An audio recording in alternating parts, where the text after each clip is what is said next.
What is going on, my broskies? My name is Toadski and I am back again, here to bring you guys yet another One Piece Treasure Cruise video.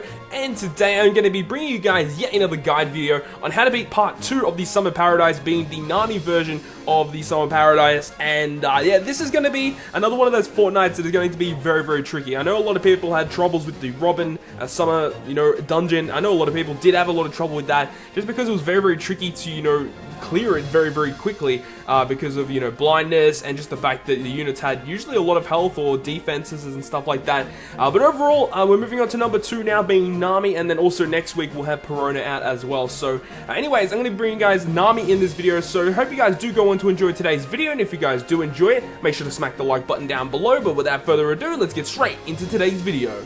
So first of all, let's go ahead and break down the actual new unit that is available within this dungeon, being the Lemon Ice Cream Loving Nami. So this unit here is a 5-star unit and is a Dex Striker Cerebral type character, and at max level 99, she has just over 1800 health, 768 attack, and 402 recovery, and she has a cost of 20, which is really nice, and she has 2 socket spots as well, and she has a captain effect that will boost the attack and recovery of striker characters by 1.5 times, and her special, which starts at 20 turns and maxes at 13 turns, will recover 5 times her recovery in HP, and then also boost the attack and recovery of Dex characters by 1.25 for 2 turns. So overall, not really a great captain effect, not really a great special that will be used that often, and her stats aren't really that great either. So overall, it's one of those units that you mainly are just going to be using to socket out your other copies of Nami. So this is a good opportunity for the Log Nami, Happiness Punch Nami, Mirage Tempo Nami, or the Kimono Nami. There's just a whole bunch of different Namis that we have in One Piece Treasure Cruise,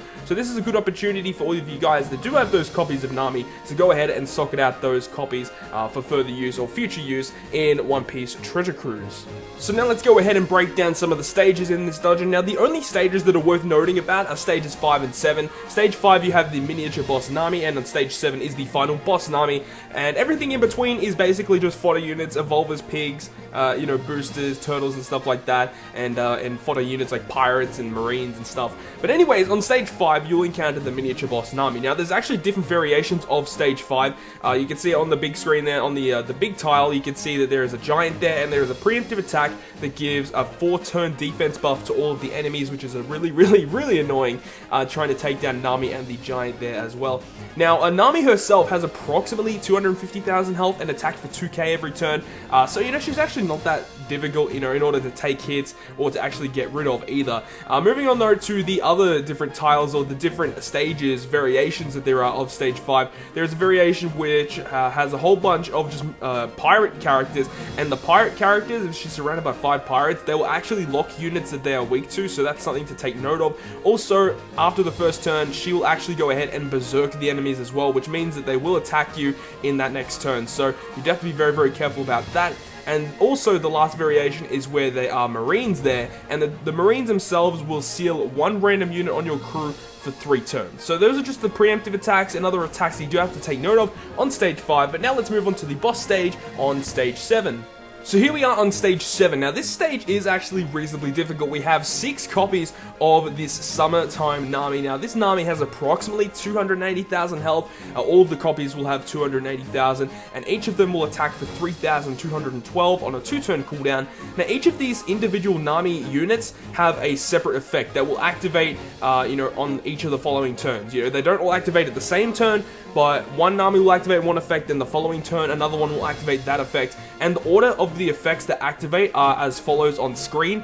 Also, each position of each Nami changes each time you run the dungeon, so one Nami that might activate one effect in an earlier run may not be in the same position as it is before, so you make sure that you're trying to deal as much damage as you can to take down these Namis before all of these activate, in succession of each other. Otherwise, it is going to be very difficult to take down these Namis. Now, one of the Namis will lock your captains and then shuffle orbs into quick, and then there is another one that will do the same thing, but instead of shuffling to quick, she'll actually shuffle your orbs into either strength or psi orbs. There's also another Nami that will berserk all of the other Namis, which means they'll attack you in that following turn.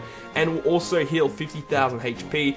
There's another Nami that will boost defense for 1 turn, and one last Nami that will heal all of the Namis by 99,999 HP, basically putting them close to full health. You know, as long as you are dealing enough damage to outdo that, you got to make sure that you are trying to take down these Namis very, very quickly. Otherwise, these effects will make it very, very difficult in order to take them down. Also, because each of them will attack for around about 3k, so you know you do have to take that into account as well.